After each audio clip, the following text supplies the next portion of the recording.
O número de voos comerciais para a base aérea de Canoas, no Rio Grande do Sul, será ampliado a partir do dia 10 de junho. O anúncio foi feito pelo Ministério de Portos e Aeroportos.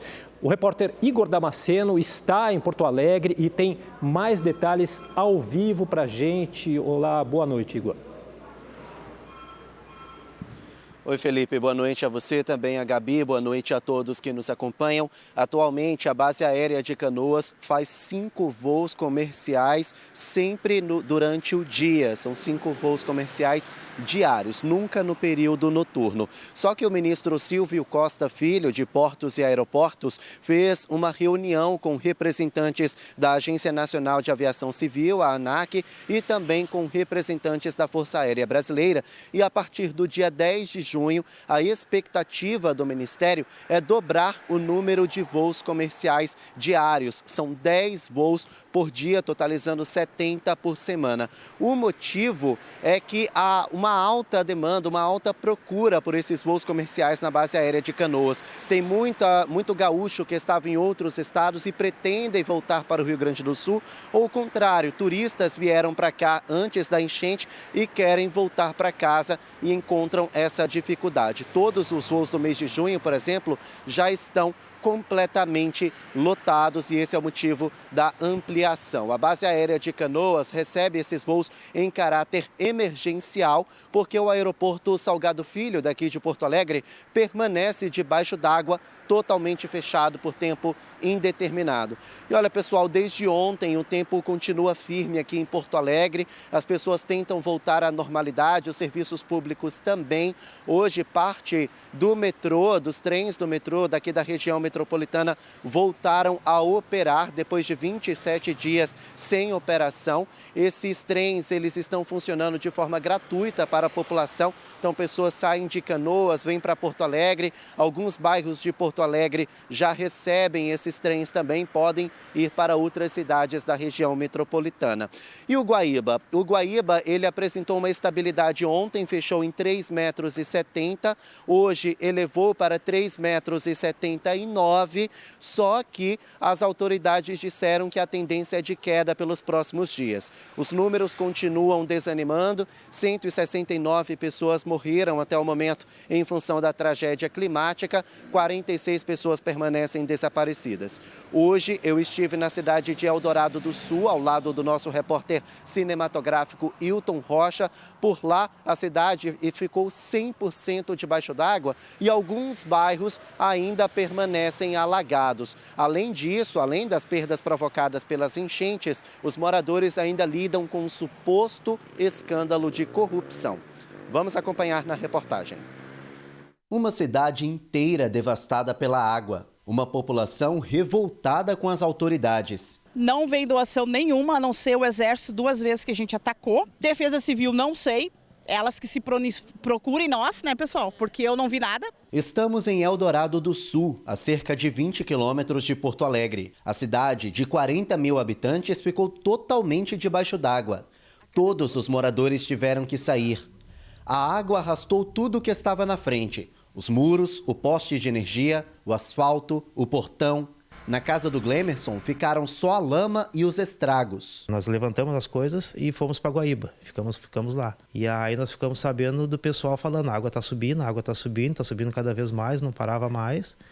E aí imaginei, lá em casa já passou daquela altura que nós tínhamos programado. Então, era levantar as mãos para cima e esperar para ver o que ia acontecer. E aqui em casa a água passou do telhado. Ele lamenta o prejuízo que teve. Cara, é triste. Uma vida inteira tu batalhando aí pra tentar adquirir as coisas, assim, de uma hora para outra tu tem tudo, aí quando tu vê no outro dia tu já não tem mais nada. Eldorado do Sul é cercada pelo rio Jacuí, que transbordou.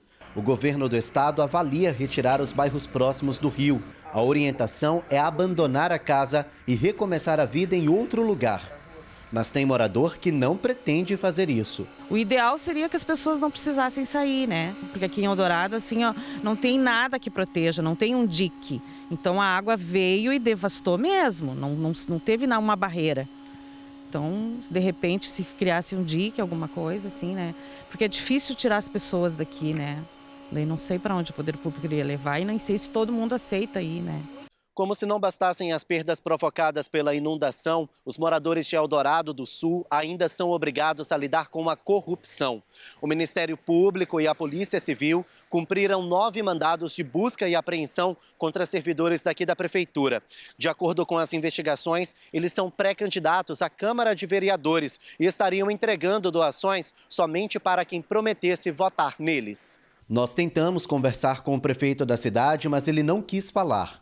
Em nota, a Prefeitura disse que a denúncia está sendo rigorosamente apurada e que os 3 agentes públicos foram temporariamente afastados para garantir a transparência do processo investigativo. Enquanto isso, as doações são entregues pelo Exército ou por voluntários. Essa fila é de pessoas que pedem ajuda porque perderam tudo. As doações estão vindo de pessoas particulares.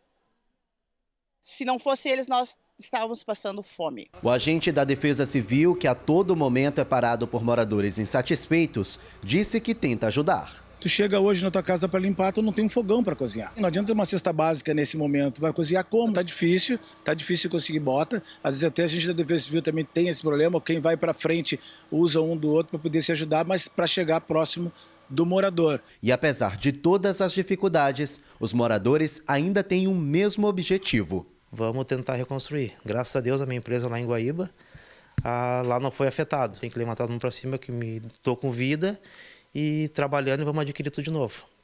É isso aí. E olha, o governo federal começou a pagar hoje o auxílio reconstrução para as famílias, que foram atingidas pela tragédia no Rio Grande do Sul. Em um mês, 62 bilhões e meio de reais já foram destinados ao estado. As ações federais de ajuda ao Rio Grande do Sul já mobilizaram até agora 62 bilhões e meio de reais para ações emergenciais e de reconstrução. Com isso, todas as famílias gaúchas vão receber o auxílio no valor de R$ 5.100. O primeiro lote começa a ser pago nesta quinta. O financiamento do Minha Casa Minha Vida está suspenso por até 6 meses para 17 mil famílias. O governo do Rio Grande do Sul conseguiu adiar o pagamento da dívida com a União por 3 anos. E algumas cidades receberam emendas parlamentares e uma parcela extra do Fundo de Participação dos Municípios. O governo federal também liberou linhas de crédito a juros mais baixos para empresas de todos os portes afetadas pelas inundações. De acordo com o decreto mais recente do governador do Rio Grande do Sul, há 78 cidades em situação de calamidade pública e 340 em estado de emergência. A tragédia obriga o governo federal a se mobilizar para implementar medidas para socorrer o estado e os municípios. Nesses 30 dias, o presidente Lula esteve 3 vezes no Rio Grande do Sul. O governo federal montou uma sala de situação no Palácio do Planalto, com reuniões diárias para acelerar as ações de reconstrução do estado. E inaugurou um escritório em Porto Alegre para articular as decisões com os governos locais. O governo também se comprometeu a fornecer um kit higiene aos moradores, medida que ajuda a reduzir o risco de contrair a leptospirose. Nós autorizamos as prefeituras a incluir até 4 membros da família podem receber bota, máscara, luva, para poder fazer a manipulação de objetos na hora da limpeza da sua casa, da sua residência. E atenção, amanhã é o último dia para a entrega da declaração do imposto de renda. E cumprir com essa obrigação pode ser também um ato de solidariedade. Olha só por quê. Você sabia que 6% do que se paga ou do que se recebe de imposto podem ser enviados para as vítimas da tragédia no Rio Grande do Sul? É só acessar o site da Receita Federal, ir na opção Doações e fazer sua escolha. 3% podem ser direcionados para o Fundo Criança e Adolescente e os outros 3% para os idosos. No caso específico deste ano, ele pode indicar na própria declaração que esse fundo que ele deseja é ligado ao governo do estado do Rio Grande do Sul ou aos municípios do estado do Rio Grande do Sul, exatamente em função da enchente. Resolvi doar essa restituição para as vítimas do que aconteceu no Rio Grande do Sul, porque é relevante, um momento de extrema solidariedade, de urgência. Acredito que vai chegar de uma forma até mais rápida essa restituição para ajudar as pessoas que estão necessitando nesse exato momento. Diante da grande necessidade, quanto mais apoio, melhor. O contribuinte que já entregou a declaração e ainda deseja fazer essa doação, ele pode retificar a declaração e aí, no momento que ele retifica a declaração, ele faz a opção no programa e emite o DARF e paga até 31 de maio. A perspectiva da Receita Federal é de receber a declaração do IR de 43 milhões de brasileiros. Por causa da calamidade, os contribuintes do Rio Grande do Sul vão ter prioridade na hora de receber a restituição. Serão em torno de 900 mil contribuintes do estado do Rio Grande do Sul e em torno de R$1 bilhão que está sendo creditado agora nesta sexta-feira, dia 31 de maio. É preciso declarar quem teve rendimento tributável acima de R$30 mil, quem recebeu rendimentos acima de R$200 mil e quem obteve receita bruta anual em atividade rural maior que R$153 mil. Cuidado!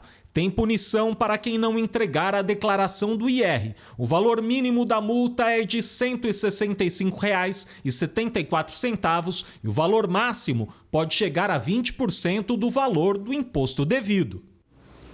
A Prefeitura de Gramado, que é o principal destino turístico do Rio Grande do Sul, lançou uma campanha para que os turistas voltem a visitar a cidade. Gramado ficou praticamente vazia nas últimas semanas por causa da tragédia climática no estado. Raquel começou a planejar a viagem para Gramado há 1 ano. Comprou passagens aéreas, reservou hospedagem e contratou passeios turísticos. A gente escolheu uma época que já estivesse começando o frio. Tem até uma festa muito conhecida lá, que é a Festa da Colônia. O embarque estava marcado para a primeira semana de maio, mas ela teve que mudar os planos de última hora. As enchentes no Rio Grande do Sul começaram poucos dias antes da data da viagem. Alguns eventos eu tive que fazer o cancelamento, porque data de validade, data do voucher, vencimento, outros eu fiz o reagendamento. Nas últimas semanas, diversas agências de viagem anunciaram o adiamento de passagens, reservas e passeios para Gramado. A decisão foi tomada para garantir a segurança dos turistas e evitar transtornos. Agora, as empresas estão oferecendo opções de remarcação sem custo adicional. Os clientes também podem pedir o reembolso integral dos valores pagos. Infelizmente, nessa situação, tem que se verificar com antecedência, antes de cancelar, se aquele destino contratado de fato está impedido para fornecer aquele serviço ofertado ao consumidor, por exemplo, a hotelaria. No período mais crítico das chuvas, quando várias rodovias de acesso a Gramado e a Serra Gaúcha estavam bloqueadas, restaurantes e hotéis anteciparam férias de funcionários ou fecharam as portas temporariamente. A cidade, que foi atingida por deslizamentos de terra e desmoronamentos, ficou praticamente vazia. Mesmo com chuva, sempre tinha alguma pessoa, não tem ninguém na rua, deserto. Nos supermercados, alguns produtos estavam em falta. Você está vendo aqui, as prateleiras vazias. Agora, uma campanha da Prefeitura de Gramado tenta atrair os turistas de volta e retomar a atividade comercial da cidade. A nossa retomada está começando. E é a partir do dia 30 de maio que toda a infraestrutura turística de Gramado estará aberta outra vez. O turismo emprega mais de 10 mil pessoas e responde por 86% da economia de Gramado, que tem 40 mil habitantes. Em 2023, a cidade recebeu mais de 8 milhões de visitantes. Raquel decidiu remarcar a viagem para o mês de agosto. Acaba que o sentimento da gente agora é outro. A gente vai com o sentimento de turista para conhecer e também com aquele sentimento de solidariedade, né? Também de ajudar. Voltamos em 30 segundos. Uma pessoa morreu e outras 4 ficaram feridas em um grave acidente de ônibus na região de Ribeirão Preto, interior de São Paulo. O veículo, que levava 66 pessoas, saiu de Suzano, na Grande São Paulo, e tinha como destino a cidade de Caldas Novas, em Goiás. O motorista do ônibus não resistiu aos ferimentos e morreu no local. As outras vítimas foram encaminhadas para hospitais de Ribeirão Preto. Uma delas está em estado grave. No Recife, a Polícia Civil de Pernambuco prendeu uma quadrilha suspeita de roubar esmeraldas brutas avaliadas em R$3,5 milhões. 3 homens foram presos durante uma operação da Polícia Civil. Eles são acusados de receptação de uma carga de esmeraldas roubadas. O crime ocorreu no final de abril. A maior esmeralda roubada em estado bruto pesa 120 quilos. O corretor iria vendê-la, mas os supostos compradores eram, na verdade, criminosos. Segundo a investigação, a pedra iria ser levada para fora do país. Imagens de câmeras corporais mostram a ação do policial militar que atirou acidentalmente num idoso durante uma abordagem num Tatuapé, na zona leste de São Paulo. Os detalhes você acompanha agora ao vivo com a repórter Valéria Luizetti, né, Valéria? Boa noite para você. Quais são as suas informações? Boa noite, Gabi. Boa noite, Felipe. E boa noite também a todos que nos assistem. Bom, as imagens gravadas pela câmera corporal do policial mostram o começo da abordagem feita pelos agentes a 2 suspeitos em uma moto. E também as conversas dos PMs depois da morte do aposentado Clóvis Marcondes. O caso aconteceu no começo deste mês no bairro do Tatuapé, na zona leste de São Paulo. Durante a perseguição dos policiais aos 2 homens de moto, um dos disparos do PM atingiu o aposentado na cabeça e ele não tinha nenhuma relação com a ocorrência. Vamos acompanhar agora os vídeos.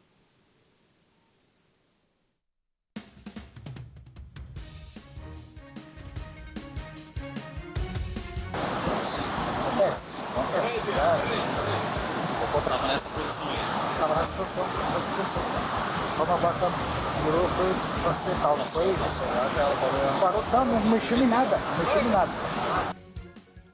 Em nota, a Secretaria de Segurança Pública do Estado de São Paulo afirmou que as circunstâncias do caso são investigadas pela Justiça Militar.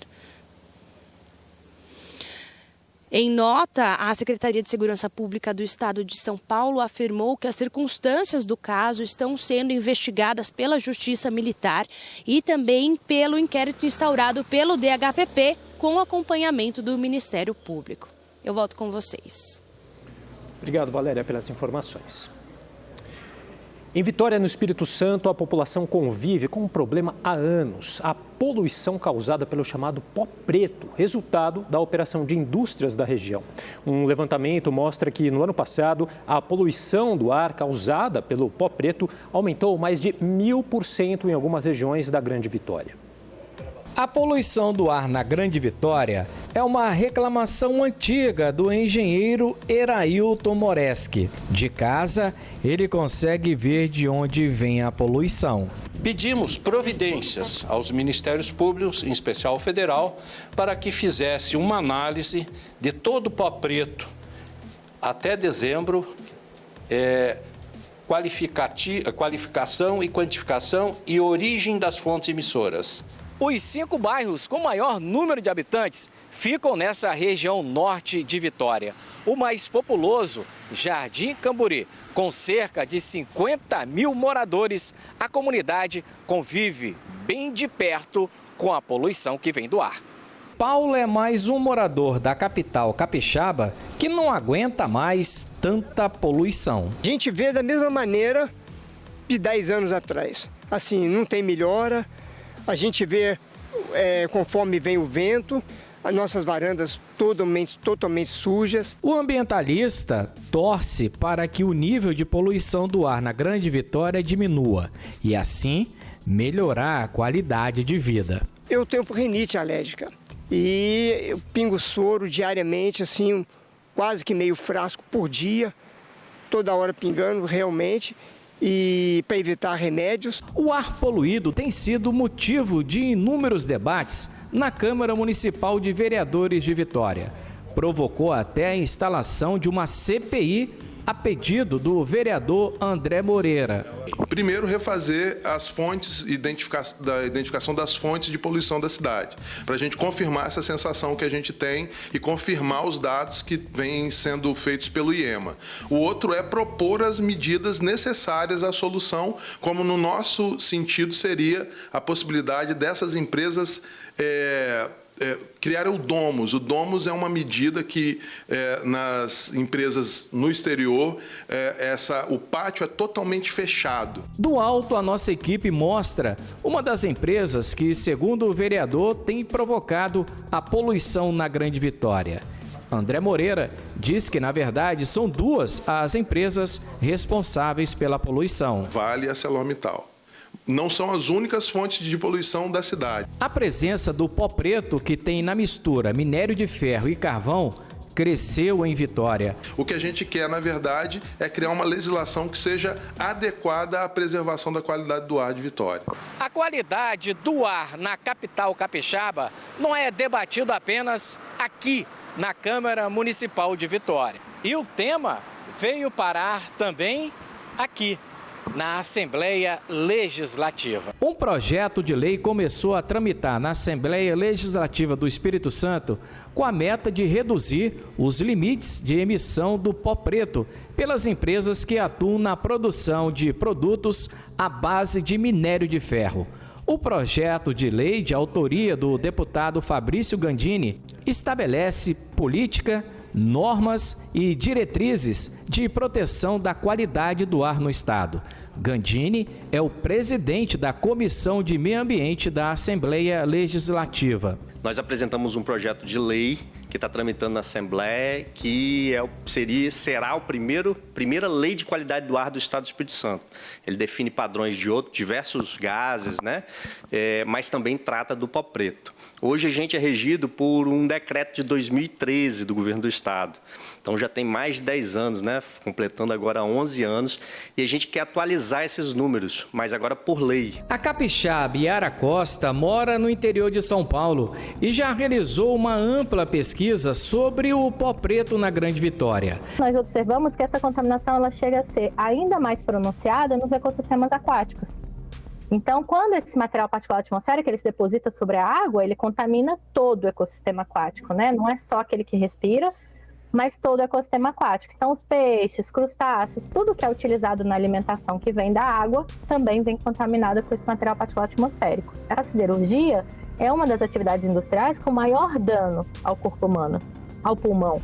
Então, a gente tem doenças conhecidas como a siderose, fibrose. Tudo isso você está sujeito, porque, na verdade, você não está só atingindo os trabalhadores da indústria, está atingindo toda a população residente nessa área. E a nossa produção procurou as empresas ArcelorMittal e Vale citadas na reportagem, mas não tivemos retorno.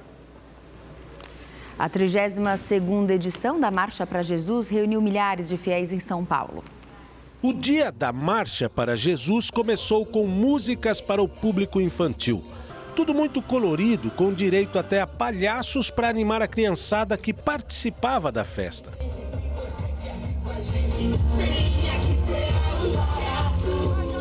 A marcha saiu da região central da cidade, em frente à Estação da Luz, e reuniu uma multidão.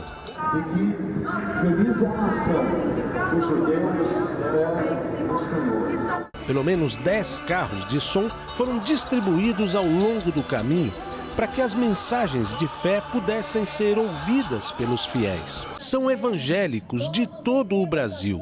Muitos vieram para agradecer pelas graças alcançadas.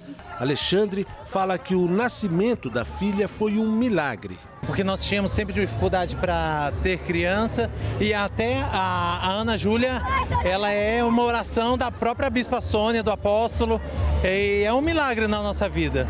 Outros fiéis contam como a força da religião foi importante para combater principalmente os vícios. Estava totalmente perdido no mundo das drogas, cocaína, bebida, cigarro e afastado da família. Eu deixei minha família a 1000 quilômetros de distância, vim embora para São Paulo e aqui Deus me restaurou. Fui para a igreja, Deus foi trabalhando, me restaurando. Depois de 3,5 km de caminhada, com muita oração, a marcha termina na Praça Heróis da Força Expedicionária Brasileira, com apresentações de cantores e bandas gospel. O grupo de dança Zoé Dance Gospel abriu os shows musicais da marcha. A gente tem a gratidão de poder ir para as ruas e declarar o nome de Jesus. Bruna Carla, uma das artistas mais famosas da música gospel, participa todos os anos da Marcha para Jesus. Estou muito feliz, glória a Deus, é um dia especial. Esse dia já está na nossa agenda todos os anos, para estarmos aqui marchando para Jesus, declarando que São Paulo, que o Brasil pertence ao Senhor Jesus. Para o presidente e fundador da Marcha para Jesus, o evento cresce a cada ano. Eu creio que a cada ano a marcha vem crescendo e vem marcando as pessoas. E hoje nós tivemos uma experiência muito forte daquilo que é essa caminhada de paz que a marcha propõe e ela realiza. Do alto dos seus 8 anos, a cantora Maria Pita fez sua primeira apresentação na marcha. É um dos destaques da festa e aqueceu bem a voz. Te adorar é o que sustenta-me. De pé eu não vou perder a guerra. E depois de uma canja, uma das maiores promessas da música gospel finalmente subiu no palco e deu o show.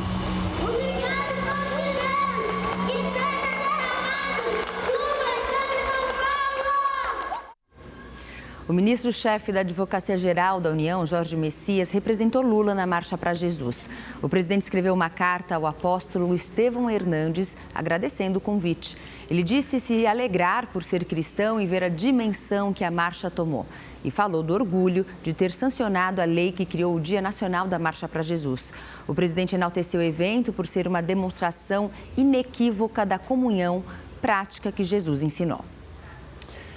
E agora nós vamos ao Rio de Janeiro falar com a repórter Natália Fonseca, que está na Catedral Metropolitana de São Sebastião. Pois é, por lá foi celebrada agora há pouco a tradicional missa de Corpus Christi e ela nos traz então todos os detalhes dessa celebração, né, Natália? Boa noite para você.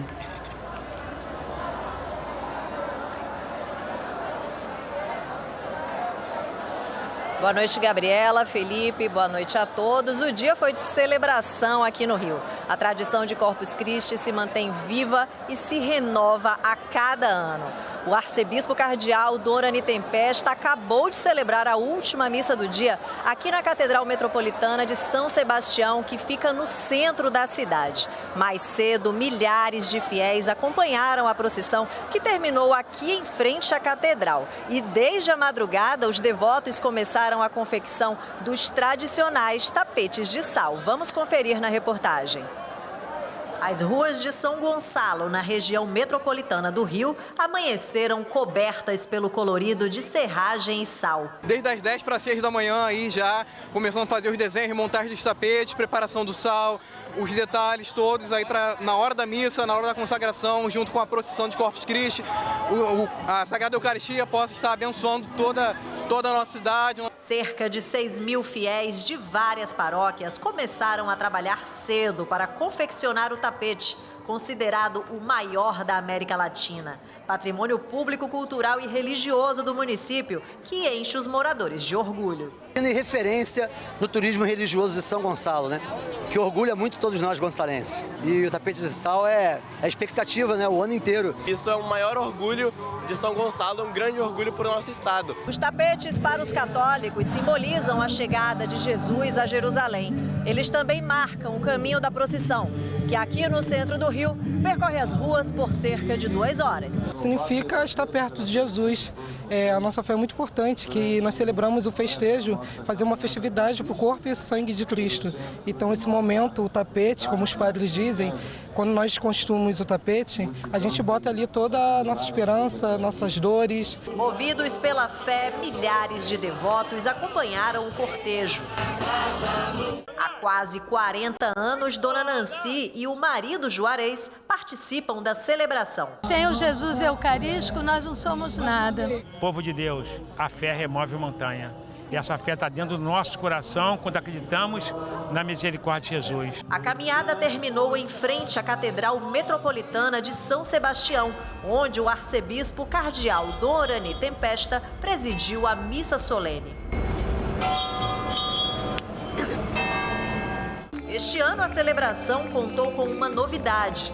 Logo após a missa, foi encenado o ato de Corpus Christi. A peça reuniu 20 artistas e falou sobre os santos que tiveram uma experiência com a Eucaristia. Creia, por Jesus na Santa Ceia, foi entregue aos que escolheu.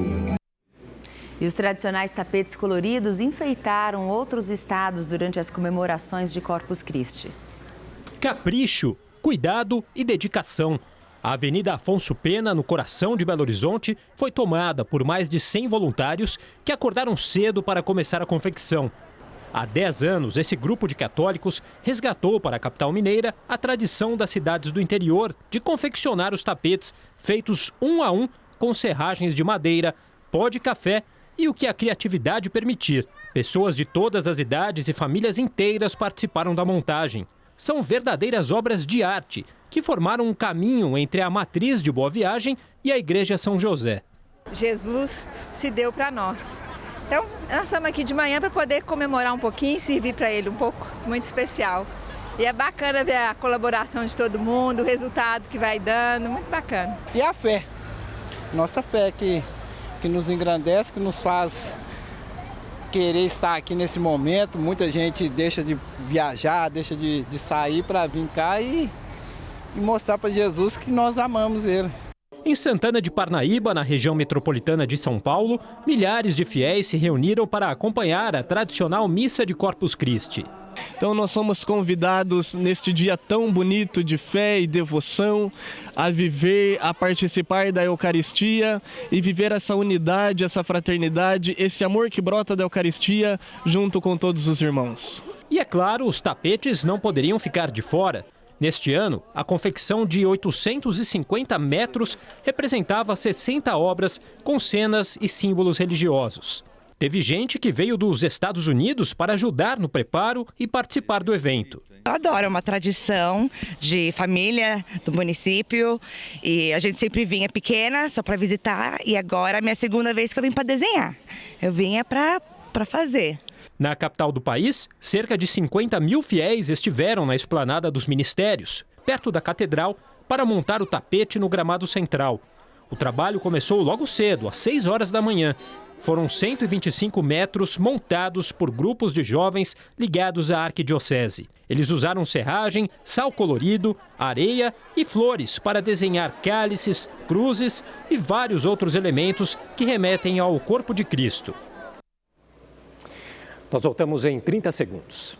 Uma doença que já é endêmica na região amazônica foi registrada pela primeira vez em Minas Gerais. As autoridades de saúde confirmaram 4 casos de febre oropouche no estado. Quem tem as informações ao vivo para a gente, diretamente de Belo Horizonte, é o repórter Rodrigo Cabral. Boa noite, Rodrigo.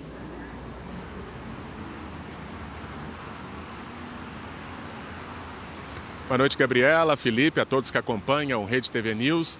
Os exames detectaram o vírus em amostras de 4 pacientes, todos do interior aqui de Minas Gerais. 2 são de Ipatinga e 1 de Gonzaga, cidades que ficam na região do Vale do Aço. O 4º caso foi confirmado em Congonhas, a 60 quilômetros de Belo Horizonte. As pessoas infectadas estão sendo acompanhadas por técnicos da Secretaria de Saúde. A doença tem sintomas semelhantes à dengue e é transmitida pela picada do mosquito conhecido como maruim ou mosquito pólvora e por pernilongos. A febre oropouche pode provocar quadros neurológicos ou hemorrágicos. Atualmente, o país tem mais de 5 mil casos confirmados, 90% deles nos estados do Amazonas e Rondônia. O Ministério da Saúde fez um alerta para a disseminação da febre pelo território nacional e montou um protocolo para os serviços de vigilância em saúde dos estados. Gabriela, Felipe. Obrigado, Rodrigo. Boa noite. A Secretaria de Saúde de Campinas, no interior paulista, confirmou a primeira morte por febre maculosa na cidade neste ano. A vítima é um homem de 24 anos. De acordo com a nota, ele frequentou a lagoa do Parque Botânico Amador Aguiar, uma área conhecida de transmissão de febre maculosa, que tem como principal vetor o carrapato estrela. A prefeitura afirmou que o local é sinalizado com placas de alerta e vai reforçar as orientações para a prevenção à doença. Aconteceu hoje no Memorial da América Latina, em São Paulo, a 23ª edição da Feira Cultural da Diversidade LGBT+. O Fabiano é um veterano na Feira Cultural da Diversidade LGBT+.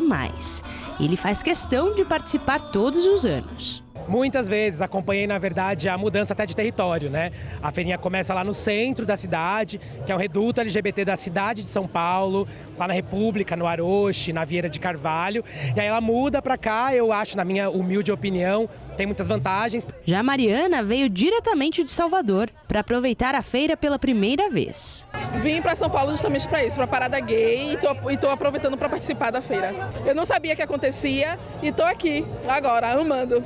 A Feira Cultural da Diversidade LGBT+, é um evento que acontece todos os anos e antecede a Parada do Orgulho LGBT+, que será neste domingo na Avenida Paulista. Dos 702 artistas que se inscreveram para participar da feira, 120 foram selecionados e se apresentam nos 3 palcos que estão espalhados aqui pelo Memorial da América Latina.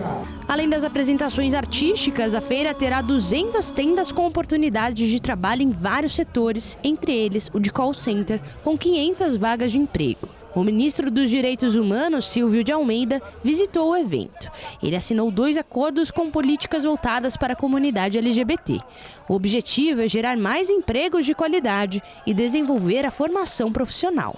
São medidas de cidadania para a população LGBTQIA+, que envolvem problemas centrais como emprego e renda e também o uso de recursos, né? No caso de recursos, advindos da atividade do Banco do Brasil para financiar também atividades ou medidas, melhor dizendo, que beneficiam a população LGBTQIA+. Então vem dançar, então vem se jogar. Sabe a baguete, aquele pão comprido que os franceses saem pelas ruas com ele debaixo do braço? Pois é, ele é patrimônio cultural da humanidade, sabia?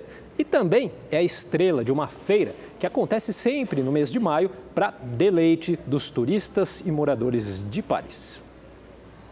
Baguete, pão ao chocolate, croissant. Primeiro os olhos, depois o paladar. São muitos tipos de pão aqui na França, como no Brasil. Mas a tradição francesa é a baguete, em toda a refeição. Com tanto amor pelos pães, existe uma feira só para eles. E aos pés da icônica Catedral de Notre-Dame. E como fazer pão é coisa séria, prêmios para os melhores, de cada bairro da cidade e para a melhor baguete de Paris. Neste ano, ganhou Xavier Netry. Aos 37 anos, meio tímido, veio com a mãe. Levou para casa o prêmio de 4.000 euros e o privilégio de fornecer pães para o Palácio do Élysée, a sede do governo francês. O segredo para ganhar? Trabalho, muito trabalho. Dedicação a fundo no que se faz e o sucesso vem. E o amor e a paixão, evidentemente. Os jurados têm critérios técnicos como leveza da massa e tempo de cozimento para escolher a melhor baguete. Mas para o público em geral, poder estar aqui, sentir esse cheirinho de pão fresco e provar uma dessas delícias já é um grande prêmio. Este turista americano define bem. Nova York tem bons pães, mas nada como a baguete francesa. Responsáveis pela produção de cerca de 6 bilhões de baguetes a cada ano, as boulangeries, como são chamadas as padarias aqui, são uma atração com opções para todos os gostos. A prefeita de Paris prefere a mais tradicional. Amo baguete. O cheiro é bom, o gosto é bom, crocante, no sanduíche, com queijo, alface e uma taça de vinho, nada melhor. Como dizem por aqui, ulalá. Nesse friozinho aqui então, nem sabe. Vai bem. Rede TV News faz uma pausa e volta já.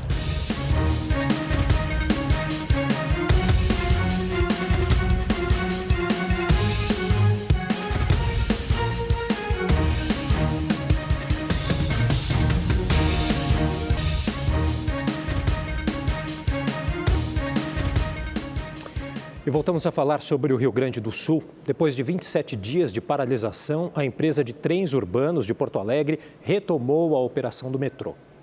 O primeiro trem saiu às 8 horas da manhã e deu largada à chamada Operação Trilhos Humanitários. Com passagens gratuitas, as composições devem passar por 3 estações em 5 municípios.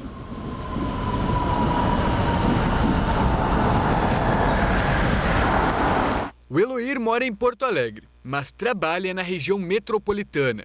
Desde o início do mês, ele não volta para casa. Com a retomada do serviço, ele resolveu tentar. Sou servidor em São Leopoldo. Eu estou desde o dia 10 em São Leopoldo, porque o Uber estava cobrando R$150 para sair de Porto Alegre até meu local de trabalho. Entendeu?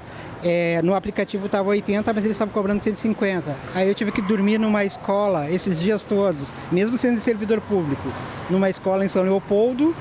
E agora que o metrô está funcionando, estou voltando para Porto Alegre. Com as estações Mercado, São Pedro e Rodoviária inundadas, a solução disponibilizada pela Metroplan é oferecer de forma gratuita ônibus até a capital. Eu sou de Porto Alegre, mas eu moro atualmente em Voti, mas tenho casa em Porto Alegre. Jesus, e como é que tá esse translado? Tua rotina mudou completamente. É a primeira vez que eu vou ver o que aconteceu na minha casa. Com o novo modelo, o intervalo entre um trem e outro aumentou. A partir de agora, as composições devem sair a cada meia hora. Outra mudança é com relação à velocidade dos veículos. Um trajeto que antes demorava 12 minutos, agora subiu para cerca de meia hora. Nós vamos começar essa operação, né, com todo o cuidado, com toda a segurança, enfim, para que a gente, né, possa manter aquilo que a Transurb sempre fez nos seus 40 anos, né? Manter uma operação segura, com regularidade, né, e com pontualidade. Agora a pontualidade de 35 minutos. Antes das chuvas, a Transurb transportava cerca de 120 mil passageiros por dia, número que reduziu, chegando a pouco mais de 35 mil pessoas.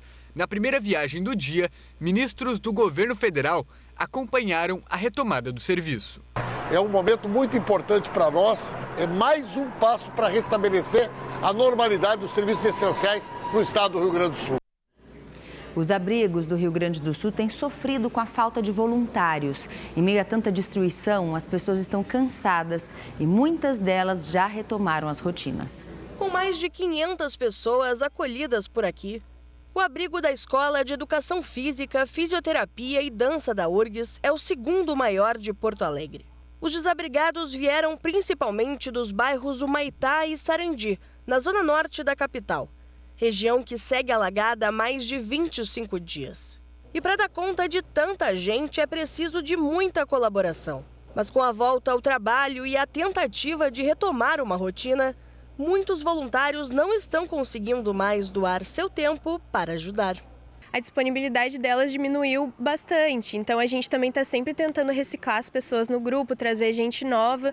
Uma das especificidades aqui do campus é o tamanho. São muitos setores espalhados por uma área muito grande. E por receber tantas famílias, principalmente com crianças, a demanda por voluntários é ainda maior. Uma das divisões do abrigo que mais precisa de voluntários é a cozinha. De segunda a segunda, são cerca de 800 refeições por dia, além do café da manhã, lanche da tarde e ceia.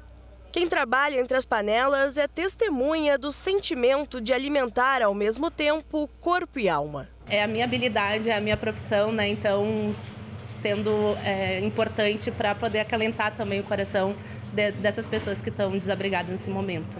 Com a escassez de pessoas disponíveis para ajudar, começa a preocupação com a saúde mental dos voluntários.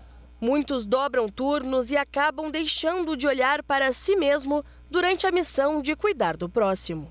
Porque às vezes a gente está muito imerso, mas a gente também cansa. E a gente só consegue fazer bem o nosso trabalho se a gente estiver mais descansado. Isso é um mantra que a gente fica repetindo na cabeça, assim. Só em Porto Alegre são 12 mil pessoas abrigadas em 145 alojamentos. A prefeitura pede que os locais sigam mobilizados pelas próximas 2 semanas. No caso da Ezefid, uma portaria federal prevê o retorno das aulas na URGS no dia 3 de junho.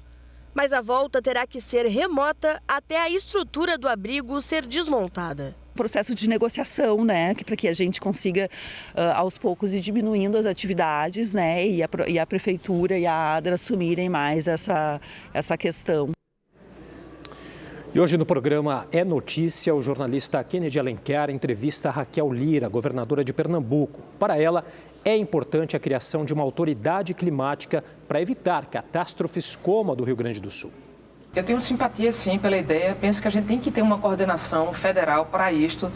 Quando acontece um evento climático como esse, quem chega muito perto dos municípios e dos estados é o Ministério da Integração Nacional, junto com as suas defesas civis.